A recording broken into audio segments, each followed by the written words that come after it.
समाज का हर शख्स को ये सवाल पूछना चाहिए और पूछना होगा कि आखिर हमारे नेता तर्क और कुतर्क में फर्क क्यों नहीं करते। ये सवाल कांग्रेस सांसद के सुरेश के उस बयान के बाद उठा है जिसमें उन्होंने पीएफआई की तरह आरएसएस को भी बैन करने की मांग की है। यानी के सुरेश की नजर में आरएसएस भी पीएफआई की तरह ही एक संगठन है। सोचिए, राजनीतिक विरोधी एक अलग बात होती है, लेकिन कोई संवेदनशील नेता, कोई जनप्रतिनिधि कैसे पीएफआई और आरएसएस को एक ही नजरिए से देख सकता है। आज सवाल यह है कि आखिर विरोध के लिए किसी भी हद तक जाने वाली ये कुतर्क प्रणाली आखिर तथ्यों से फैसलों को क्यों नहीं देखती।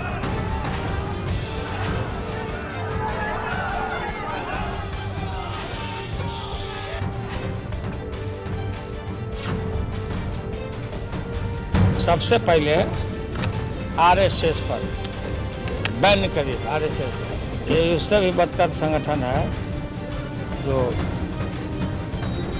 हिंदुत्व का। देश विरोधी पीएफआई पर बैन आखिर इस्लाम विरोधी कैसे? RSS is spreading communalism and also minority organization also spreading communalism. This is the very serious situation in the country. Now the Congress party is equally opposing both communal forces. आतंकियों का agenda चलाने वाले और जिहादी जहर फैलाने वाले PFI पर प्रतिबंध को धार्मिक रंग क्यों? और 5 साल के लिए पाबंदी है। 5 साल के बाद पीएफआई को इस बात की इजाजत होगी कि वो दोबारा अपने आप को संगठित कर सकता है। क्या तमाशा है? क्या भारतीय जनता पार्टी की सरकार देश के लोगों को मूर्ख समझती है? क्या हम जानते नहीं हैं कि ये सारा खेल सिर्फ चुनाव की वजह से हो रहा है? टेरर लिंक वाले पीएफआई पर 5 साल का बैन लगा तो एजेंडाधारी जमात आरएसएस पर बैन का राग लेकर बैठ गई। ये देश का दुर्भाग्य है। कांग्रेस जैसे विरोधी दल खास वोट बैंक को खुश करने के लिए पीएफआई के साथ आरएसएस पर प्रतिबंध के सियासी शिगुफे हवा में उछाल रहे हैं, लेकिन कट्टरपंथ की फसल को बो रहे पीएफआई पर कानूनी हंटर का कई मुस्लिम संगठनों ने समर्थन किया है।